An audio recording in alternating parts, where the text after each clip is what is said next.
दोस्तों राधे राधे, जय श्री कृष्णा। आज मैं एक बहुत ही सोहर गीत लेकर आई हूँ, बहुत ही प्यारा। और आप सब सुनना, ननद और भाभी के बीच का है सोहर। आप सब सुनना, अच्छा लगे तो कमेंट बॉक्स में बताना ज़रूर आप सबको मेरा सोहर कैसा लगा। और अगर आप सब चैनल पे नए हैं तो चैनल को सब्सक्राइब ज़रूर से ज़रूर करना दोस्तों। गोकुला मेला गई बजरिया, बजरिया पिया जाऊँ, बजरिया पिया जाऊँ हो। गोकुला मेला गई बजरिया, बजरिया पिया जाऊँ, बजरिया पिया जाऊँ हो। पियवा हमें काले आवऊँ चुनरिया, ननद के लुगरिया, ननद के लुगरिया हो। पिया गोकुला मेला गई बजरिया, बजरिया पिया जाऊँ, बजरिया पिया जाऊँ हो। इतनी बचन सुने पियवा, तड़पी तड़पी बोलई, अड़पी तड़पी बोलई हो। धना बहिनी के गोरी गोरी दहिया, चुनरिया उनके सोहई, चुनरिया उनके सोहई हो। गोकुला मेला गई बजरिया, बजरिया पिया जाऊँ, बजरिया पिया जाऊँ हो।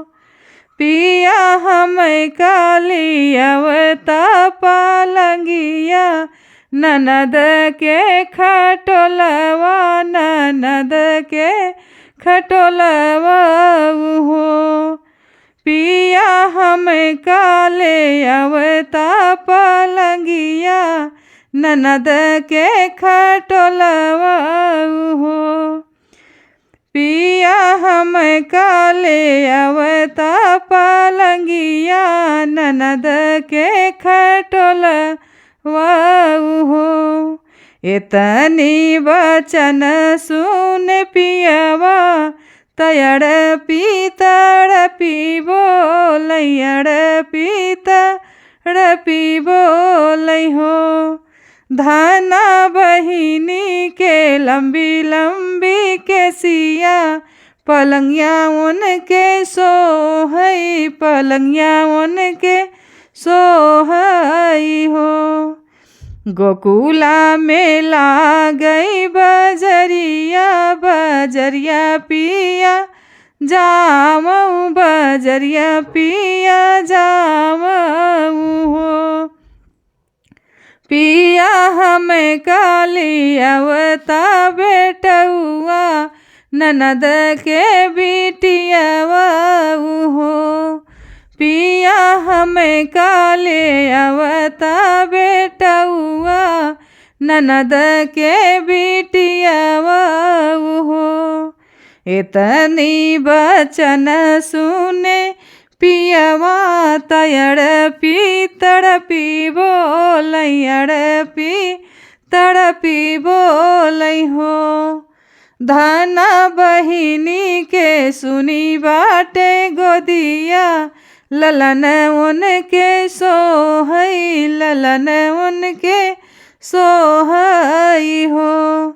गोकुला मेला गई बजरिया, बजरिया पिया जाऊँ, बजरिया पिया जाऊँ हो। पिया हमें काले अवता चुनरिया, ननद के लुगरिया, ननद के लुगरिया हो। पियवा हमें काले अवता चुनरिया, ननद के लुगरिया, ननद के लुगरिया हो।